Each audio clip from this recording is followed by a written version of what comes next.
इस सेगमेंट के अंदर, इस पावरफुल मशीन के अंदर एक चीज़ मेरे को बहुत अच्छी लगी, वो है इसकी फ्रंट ब्रेक। क्या फ्रंट ब्रेक की बाइट है यार, इतना बड़ा डिस्क यूज़ किया है यहाँ पे। ये जो कैलिपर्स हैं, मैं कह रहा हूँ आपको टेक्निकल जाने की कोई ज़रूरत नहीं है। आप मत जाओ कि इसके जो डिस्क पैड्स हैं कौन से ब्रांड के हैं, किस ब्रांड से लिए, क्यों लिए, क्या लिए, इसमें क्या फ़र्क पड़ता है एंड यूज़र को। एंड यूज़र को फ़र्क पड़ता है एक बार चला के टेस्ट करने का। तो क्या है कि इसमें ये एडजस्टेबल लीवर है यहाँ पे। मैंने इसको अपने हिसाब से, जब मैं ट्रैक पे था और जब मैंने इसको सिटी में चलाया तो अपने हिसाब से इसको मैंने एडजस्ट किया। ओके गाइस, ये है ट्रैक, वाओ बजाज का ट्रैक, और ये है MS 400 मैन। ओह, एक्चुअली ये ट्रैक मशीन तो है नहीं, बट मैं इसको ट्रैक पे चला रहा हूँ, सही सी चीज़ लग रही है यार। अभी पहले first lap and second lap लेते हैं ट्रैक की पोजीशन को देख के कि क्या है इस ट्रैक में। और ये ट्रैक काफ़ी स्टिकरी होता है, देखो मैंने कितना लीन कर लिया है। वाह यार, ये वाला जो एस है ना, अमेजिंग, वाह। अच्छा, लीन एंगल, स्पीड देखो मेरी कितनी हल्की है ट्रैक पे। अभी पहले ट्रैक को एक बार समझ लेते हैं, उसके बाद में चलते हैं। भाई ये तो शीशे भी नहीं एडजस्ट हुए थे हमारे यार। ट्रैक तो बहुत लंबा है, वहाँ से दिख नहीं रहा था। Oh, gear indicator helps me a lot. Oh, ये स्ट्रेट रन है यहाँ पे, straight run.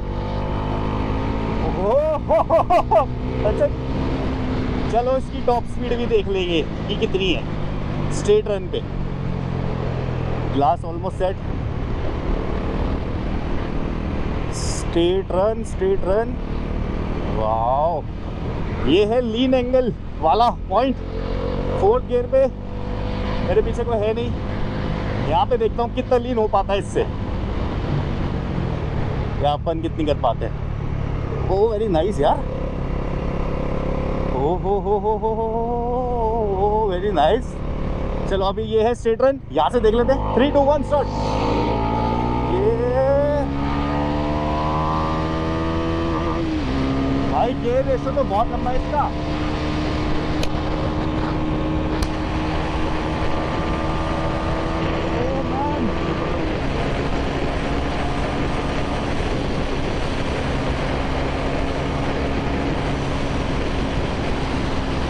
Okay, next lap पे देखूंगा मैं।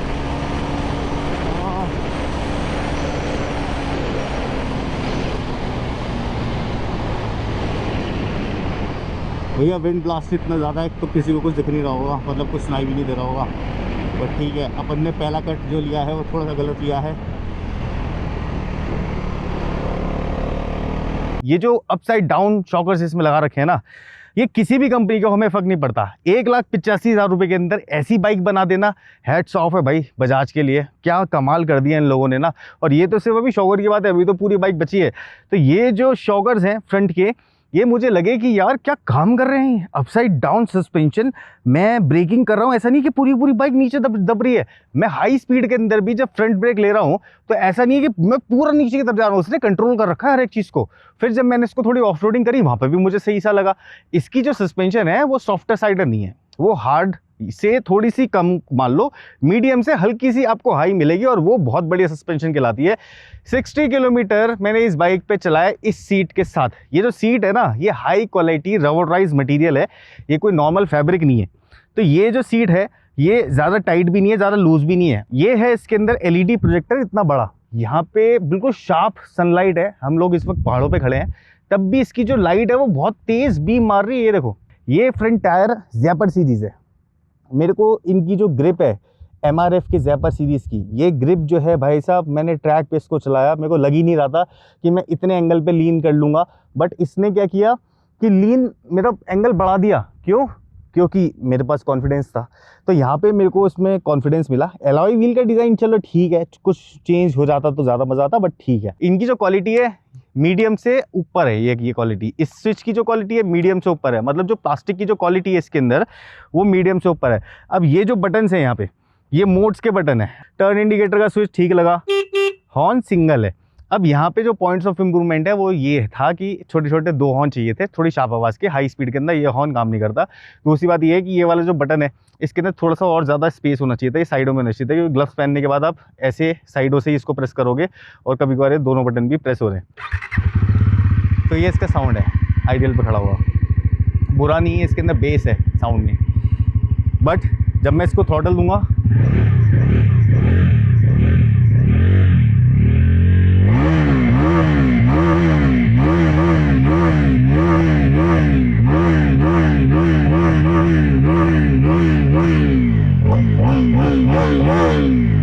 और एक और चीज़ बताता हूँ मैं, इसके अंदर ये जो थ्रॉटल यूज़ किया गया है ये इलेक्ट्रॉनिक थ्रॉटल है। और यार इस थ्रॉटल का जो मेरे को रिस्पॉन्स लगा ना वो क्विक लगा, मेरे को ऐसा लग रहा है क्विक थ्रॉटल बना दिया इन्होंने। मैंने स्पोर्ट्स मोड पे चलाया, क्विक थ्रॉटल वाला फील आ रहा है बिल्कुल। मैंने जब इसको रोड मोड पे चलाया तो मेरे को नॉर्मल वाला फील आ रहा है। यार थ्रॉटल के साथ में बहुत अच्छा खेले हो बजाज वाले इंजीनियर, मज़ा आ गया ये बाइक मेरे को देख के, क्योंकि इसके रेट बहुत अच्छे हैं। जब पिछली डिस्क है ये रियर, ये मेरे को लगी ठीक है, एवरेज है। ये टायर है 140 सेक्शन का ये टायर है, MRF ज़ैपर की सीरीज़ है। बट जो जिस हिसाब से इस बाइक के अंदर पावर है उस हिसाब से इसके अंदर मेरे को लगता है कि टायर के अंदर भी थोड़ी तब्दीलियाँ हो जानी चाहिए थी। और अगर ये बाइक नहीं निकल रही है तो यहाँ पे ये टेल लाइट अब चेंज करने का टाइम आ गया है, क्योंकि NS के अंदर है, सारी पल्सर्स के अंदर है, सब चीज़ों के अंदर यही वाली टेल लैंप है। जब मैं इसको ट्रैक पे चला रहा था ना तो मेरे को ऐसा लग रहा था कि सीरियसली बजाज ने एक NS बाइक बनाई जो ऑलरेडी है, जो एग्जिस्ट करती है, बट उसको जब 400 सीसी के अंदर लेके आ रहे हैं इतनी सारी चीज़ों का ध्यान रखा है। इनफैक्ट कि इसका जो व्हील बेस है वो कम हो गया। अब व्हील बेस क्या होता है, इस व्हील का इधर वाला हिस्सा और इस व्हील का इधर वाला हिस्सा, इन दोनों के बीच का गैप थोड़ा सा कम किया है, जिसके अंदर की जो राइडिंग क्वालिटी है आपकी वो इम्प्रूव हो जाए। अब मैं आता हूँ इसकी जो हैंडल है, इस पर ये जो हैंडल है ना यार, ये हैंडल यहाँ पे दे सकते थे, ये साइड माउंटेड हैंडल या फिर कोई और से हैंडल। इन्होंने ये नॉर्मल एक पाइप बीच बार टाइप पाइप लगाया, बीच में से मोटा है, साइडों से पतला है, छोटे छोटे से कर्व्स है। बैठने के बाद इंसान इस पर अच्छा लग रहा है जो राइडर है। और दूसरी चीज़ कि हैंडल का जो जिस हिसाब से कंट्रोल आपको पता चलता है कि बाइक में पूरा कंट्रोल है। हमें एक मोटरसाइकिल से चाहिए क्या, जब हम बाइक चला रहे हैं, एक मोटरसाइकिल चला रहे हैं, हमें चाहिए कंट्रोल पूरा, कि पूरी बाइक हमारे कंट्रोल में है। लेकिन ये जो बाइक है ये उन रास्तों पे भी कंट्रोल में रही जहाँ पे मैं खुद कंट्रोल में नहीं था, जब मैं पूरी लीन कर रहा हूँ और मेरे को लग रहा है कि यार बाइक तो कंट्रोल में है, मैं कंट्रोल में नहीं हो पा रहा। क्यों? क्योंकि जो जिस तरीके से बनाई गई है उस तरीके से अच्छा है।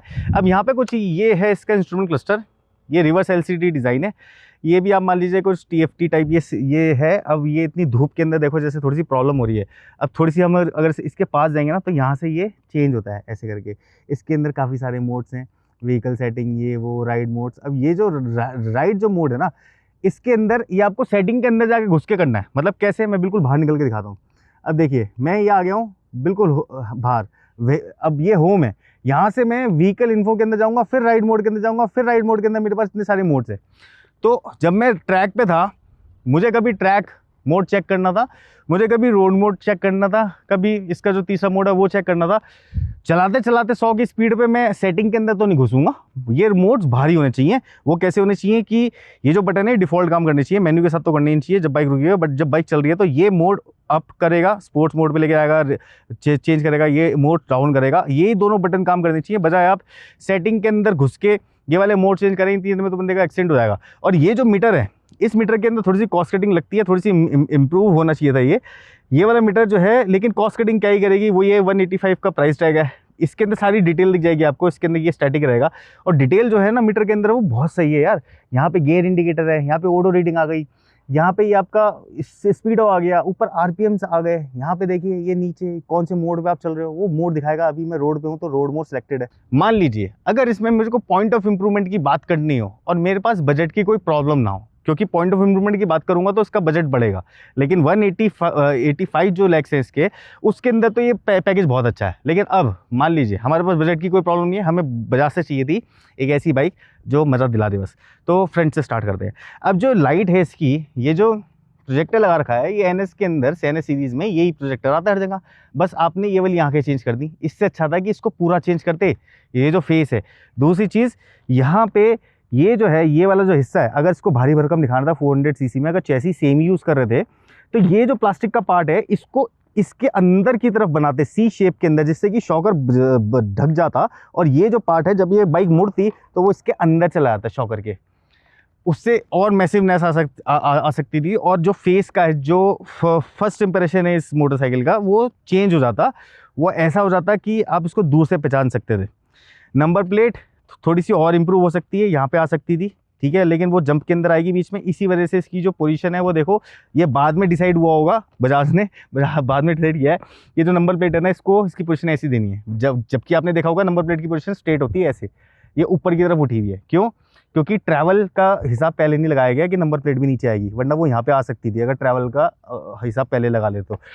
मेरे को लगता है कि ये जो सेगमेंट है, फ्रंट वाला जो टायर है, ये ठीक है, अच्छा लग रहा है। डिस्क का साइज़ बहुत बढ़िया है मेरे को। ये जो केबल्स हैं, ये ब्रेडेड केबल्स हैं, लेकिन बात आ जाती है अब यहाँ पे।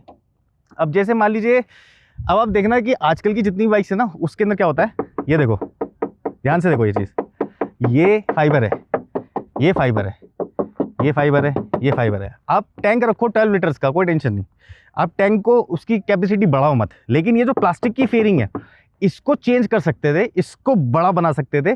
और इस प्लास्टिक की फेयरिंग को इस वाले एंगल से अगर देखा जाए ना, तो ये वही वाला ही लुक देती है जो ये दे रही थी। इसको, ये वाले जो पार्ट है, जो ये नट बोल्ट से, ये जो एलिंग की बोल्ट से जो कसे में, इनको प्लास्टिक को चेंज कर देना चाहिए था, कुछ मैसिव सा बनाते, टैंक थोड़ा चौड़ा हो सकता था, कैपेसिटी चाहे वही रहती, लेकिन कैपेसिटी चेंज करने के लिए R&D चाहिए, उसके लिए फ्यूल पंप की लोकेशन चेंज करनी है, उसके नीचे एयर फिल्टर की लोकेशन चेंज करनी है, और भी बहुत सारी लोकेशन चेंज करनी है। बट अगर आपको इंजीनियरिंग नहीं करनी, ये फाइबर के पार्ट्स चेंज कर देते, इसको थोड़ा मैसिव और डिफरेंट लुक देते, सेम NS का नहीं बनाते। तीसरा पॉइंट मेरा है, इसके अंदर ऐसे ना कुछ खुले हुए पॉइंट्स हैं, ये ढके होने चाहिए थे रबड़ पैड से, छोटी मोटी चीज़ें हैं, ये ढकी हो जाती तो और मज़ा आता। जैसे कि ये वाले बोल्ट भी हैं एलेंकी के, इसके ऊपर एक रबड़ की सील लग जाती तो ये सीमलेस सा दिखता डिज़ाइन, बट ये अभी बोल्ट जो है हर जगह एक्सपोज्ड है, दिख रहे हैं। सीट अमेजिंग, पिछला टायर, अब इतनी बढ़िया सी बाइक बनाई, ये 150 सेगमेंट का रियर टायर होना चाहिए था, ये है 140 सेगमेंट का, लेकिन मेरे को मज़ा आया, इसके अंदर भी ग्रिप बहुत है। 150 का हो जाता तो ज़्यादा मज़ा आता, बट अभी भी इसके अंदर जो ग्रिप है वो काफ़ी है, ऐसा नहीं है कि ग्रिप नहीं है इसके अंदर। रियर सस्पेंशन जो है वो एडजस्टेबल है। अब ये मोनोशॉक रियर सस्पेंशन जो इसके अंदर लगा दी है, ये मुझे लगा कि यार वाह, इसने मज़ा दिला दिया। रियर सस्पेंशन का मैं तो फ़ैन हो गया इनकी, और फ्रंट सस्पेंशन की भी, जो ये इस प्राइस ब्रैकेट के अंदर लेके आए हैं। बट रियर टायर का साइज़ थोड़ा चौड़ा हो जाता, तो ये जो टायर हगर है इसके अंदर, ये टायर थोड़ा चौड़ा लगता पीछे से। ये जो टायर हगर लगा रखा है, ये इसलिए लगा रखा है क्योंकि टेल छोटी और टायर बाहर निकल रहा है, तो इस वजह से वो मिट्टी ऊपर की तरफ उड़ाएगा, वो ना उड़ाए, इस वजह से ये टायर हगर लगा हुआ है। अब अगर इस तरीके से देखा जाए यहाँ से, तो स्विंग आर्म नॉर्मल सा ही लगता है। 400 सीसी की बाइक में स्विंग आर्म बड़ा लगना चाहिए था, एल्युमिनियम वाला, वो भी इस कलर का होता, जिस कलर की बॉडी है, तो और ज़्यादा खूबसूरत लगता। फिर यहाँ से आ जाती है बात, हॉर्न, एक ही हॉर्न है, 2 हॉर्न इसके अंदर होने चाहिए थे। एक ऐसा पॉइंट है इसमें जो कि राइडर को पर्सनली टच कर सकता है, जो भी बाइक चला रहा है उसको पर्सनली टच करेगी, वो है इसका इंस्ट्रूमेंट क्लस्टर। अब ये जो इंस्ट्रूमेंट क्लस्टर है, ये ऐसा रिवर्स LCD डिज़ाइन दे दिया है जो बहुत सस्ती चीज़ों के अंदर आता है। यहाँ पे एक छोटी सी ब्लू कलर की स्क्रीन दे दी है, ये ब्लू कलर की लाइट जल रही है इसके अंदर, इसमें भी ब्लू कलर की लाइट जल रही है। ये इस बाइक का सबसे ऐसा एरिया है जो कि इम्प्रूव होना ही चाहिए, मस्ट हैव चीज़ है ये बहुत लोकल लुक दे रहा है। दूसरी बात, इसमें ये छोटी सी स्क्रीन है, इसको या तो कंबाइन हो जाता है इस स्क्रीन से और ये वाली स्क्रीन, तो थोड़ा बड़ा लगता, वरना यार इसके अंदर एक बड़ा डिस्प्ले तो होना चाहिए था, क्योंकि वो आजकल बहुत, मतलब जैसे भी बोलते हैं कि चाइनीज़ बाइक्स के अंदर भी आजकल जो है बड़े बड़े डिस्प्लेस आ रहे हैं, वो भी तो लेके आ रहे हैं, वो भी तो ये सब काम कर रहे हैं। बट ये जो डिस्प्ले है, ये डिस्प्ले पॉइंट ऑफ इम्प्रूवमेंट का सबसे बड़ा वाला पॉइंट है। मेरा जो एक्सपीरियंस इस बाइक के साथ रहा है ना, इस प्राइस ब्रैकेट में 1,85,000, मैं कह रहा हूँ कि अगर मुझे आज की डेट में भी ये बाइक रखनी होती, मैं इसको 100% लेता। क्यों? इतने पैकेज के अंदर इतनी बढ़िया बाइक, इतनी बढ़िया बिल्ड क्वालिटी वाली मोटरसाइकिल, वो भी 400 सीसी की, वैसे है तो 373 सीसी की, लेकिन पावर देखो 40 bhp का पावर दे रही है, ये 35 न्यूटन मीटर ऑफ टॉर्क निकाल रही है, और माइलेज मान लो 16, 15, 17 ऐसे माइलेज मिलेगी इसकी। लेकिन बाइक दिखने में अच्छी लग रही है, चलने में पैपी है भाई। जो इसके अंदर जो NS का जो एग्रेसिवनेस है, वो इसके अंदर भर के डाल दिया। मेरे को तो बहुत मज़ा आया ये बाइक चला के, और जितने टाइम से मेरे पास है, मैं कहता हूँ कि अगर आपको रियल रिव्यूज़ देखने हैं ना, सच्चे वाले, ना कि खरीदे हुए, ना कि बायर्स की किसी ने अगर बाइक दे दी तो उसके लिए तारीफ़ कर दी, तो आप हमारे चैनल को सब्सक्राइब कर लें और लोगों को भी ये वीडियो दिखाएं। नेक्स्ट वीडियो में मिलते हैं, तब तक के लिए बाय बाय।